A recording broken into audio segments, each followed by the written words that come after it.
All right, getting you set for the Wildcats and the Washington Huskies tonight in Seattle. I'm David Kelly, Wildcat Preview, joined as always by my man Glenn Howell, U of A football class of 1985. And Glenn, it's Arizona, it is Washington, it is in Seattle, and Seattle is not an easy place to win for this U of A football team. You've been to Seattle. How difficult is it to win in Seattle? It's tough to play in Seattle, man. I mean, this time of year, it's probably, tomorrow, I guess the weather's going to be pretty good. So it's not going to be that bad. But, I mean, I played in there when it was raining. We played the number one team in the country there. Washington was number one. We're up by 6, at halftime. And then it was 6-0. And we lost like 28-6 or something, I think it was. But it's a tough place to play. The crowd is immense, but there's not going to be a crowd. So it's going to be a little different for these guys playing in such a big stadium with no crowd. That siren goes off. They're doing that siren thing that really kind of drives you nuts. But without the crowd, that could be a difference. Well, Glenn, I'm going to throw a number at you. This is how hard it is to win at Husky Stadium. The Wildcats have not won there since 2007. Now, they don't go there as often as they used to because, of course, the Huskies are in the North Division. So they've only been there 4 times since 2007. Lost all 4 of those, but the time they won there, it took a record-setting performance by Willie Tuitama. He threw for 510 yards that day in a 48-41 win. So that's how tough it is to win in Seattle. You may need a record-setting performance to do so. I'll tell you what, it's going to have to be a record-setting performance, I think, to beat the Huskies this time. I think our defense is going to have a record-setting performance because they're going to try to shove the ball down our throats. I tell you that right now. They're going to run the ball. That game's probably going to be about 15 minutes because they're going to run off all the clock. The clock is going to be just gone because they're going to try to run the ball at us. And I think we have a better chance. We might go to a 4-man front. You never know. We might do that because we want to stop that run. We got to prevent that second level. Their linemen like to get up to the second level, to the linebacker level, and make those blocks and get those running backs open lanes. Well, it's interesting you say that, Glenn, because this is almost an exact opposite of what we saw last Saturday with USC. USC had come in having thrown the ball 50 times in their win over Arizona State. Now you've got a Washington team that comes in having run the ball 51 times last week with a redshirt freshman quarterback at the controls for over 260 yards. So, yeah, and they did so with 3 different guys. So it's not just one guy that you can kind of key in on this running game. They've got they had 9 different ball carriers, primarily those 3 guys that did the bulk of the work.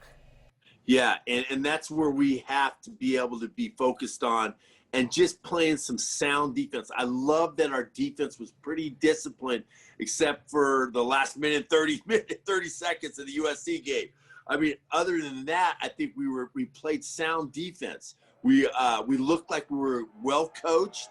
We were getting in our gaps, maintaining and not getting moved off the line of scrimmage as we usually do because we don't have the big guys. But now we have a couple 300-pounders in there that it's kind of hard to make those guys move, and our linebackers were able to make some plays.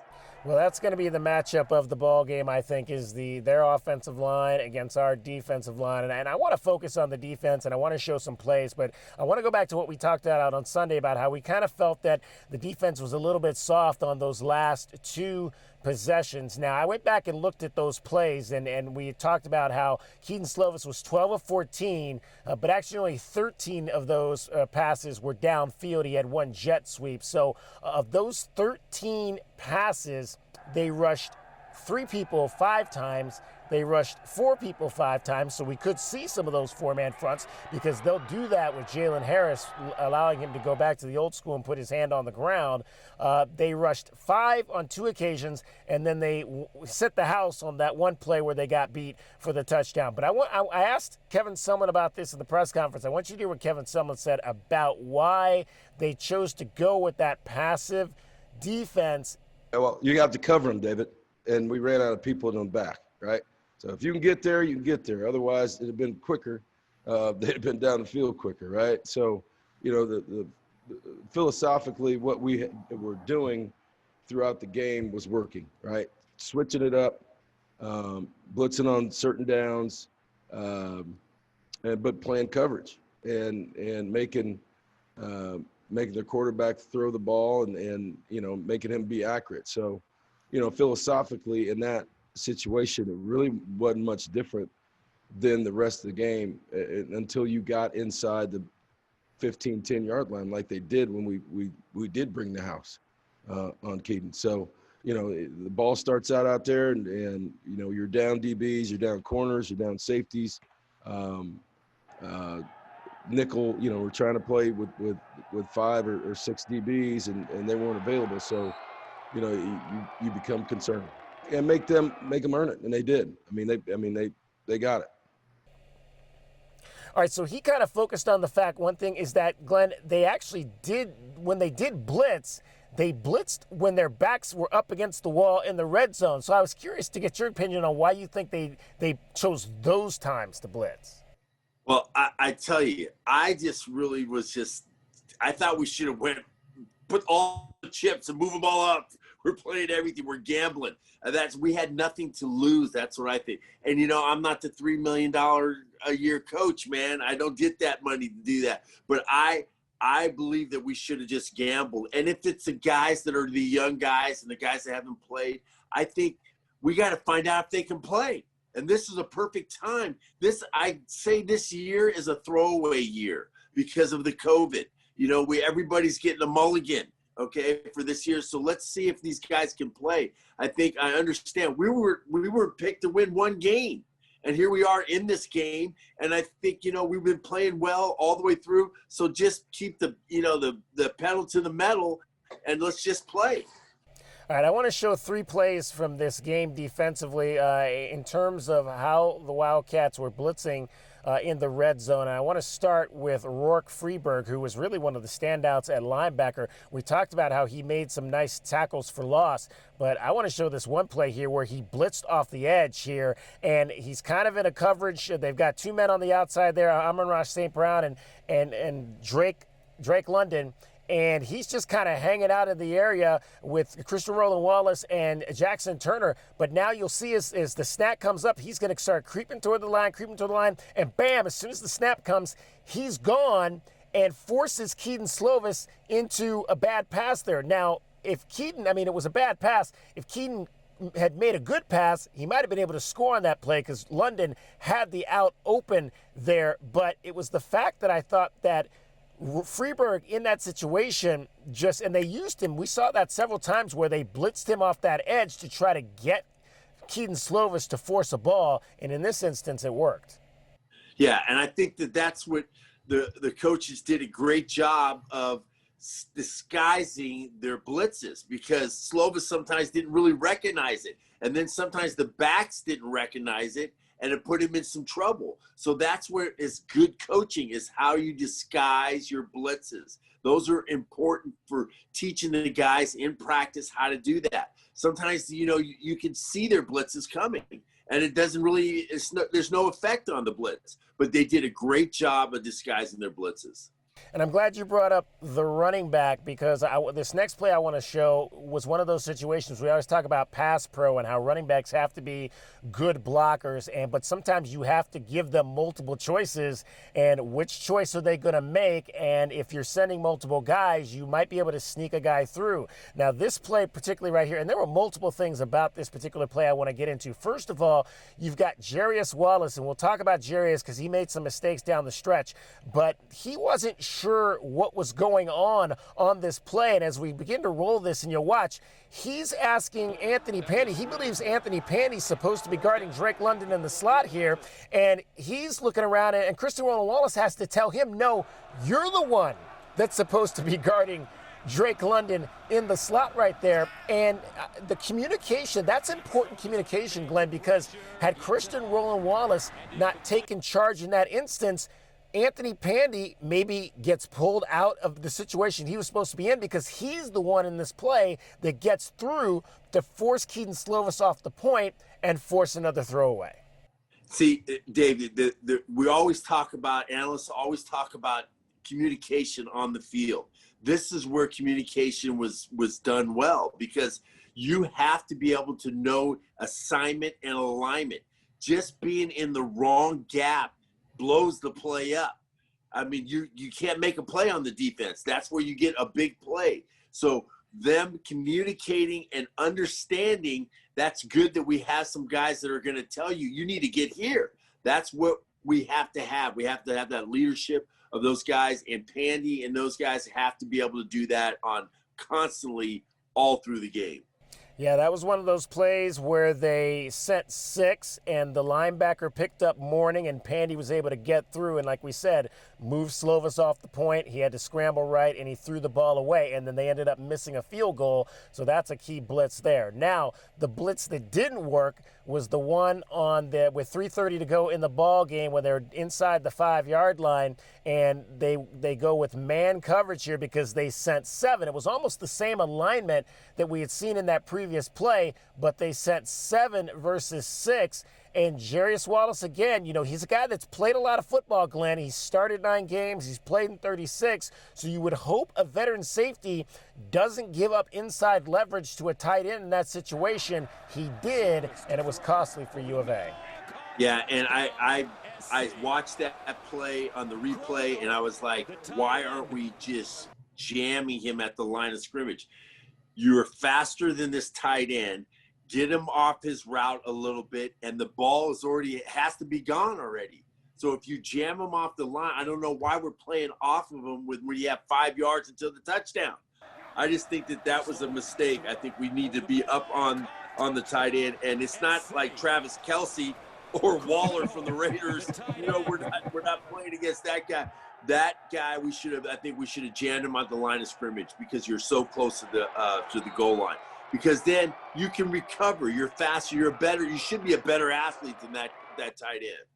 All right, let's flip it over to the offensive side. This Washington defense, they only have 2 returning starters coming back, and they actually started a bunch of guys last week that were not expected to be starters. So wondering, Jimmy Lake is a lot like Kevin Sumlin. He doesn't really give you much information about what's going on with personnel. But this is a defense that has not given up 35 points in a game in 72 games.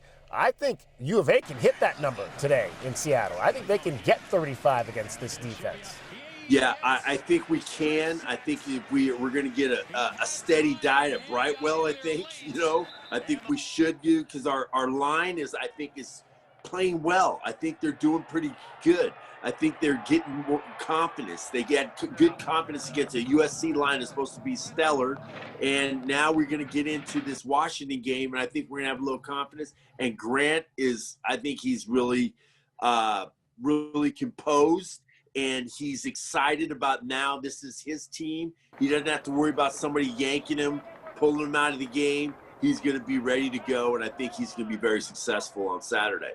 I know you said you think this is going to be a run-dominated football game, Glenn, but I would not be surprised if the Wildcats throw the ball a lot, especially if the weather is good, because Kevin Sumlin had said that he's probably going to have Brian Castile back at the wide receiver position, and he needs to get the ball more to Jamari. We had talked about that. To Jamari and Booby only had 6 touches, I believe, combined in that USC game. So I would not be surprised if we see Arizona air it out a little bit more and try to get those playmakers involved in this offense a Saturday night. So will it be an even split? I don't know. Will they pass more to run? But I could definitely see, them passing the ball more than they did against USC.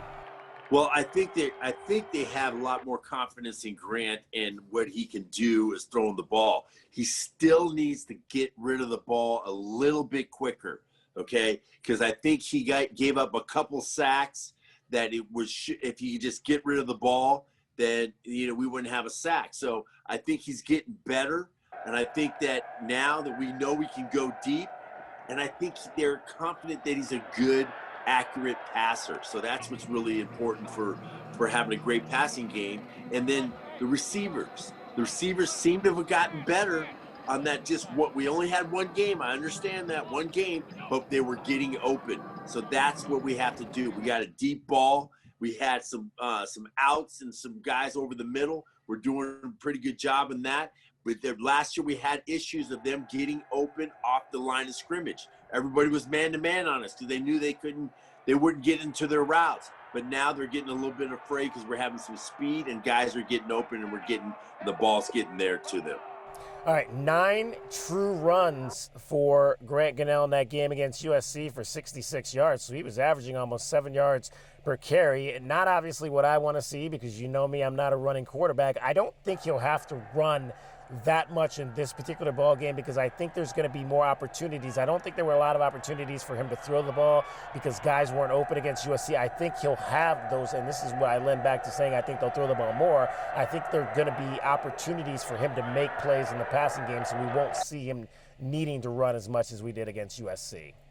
But one thing I have to say, Grant's runs were good runs. They were good runs. They were necessary runs. There weren't runs of panic.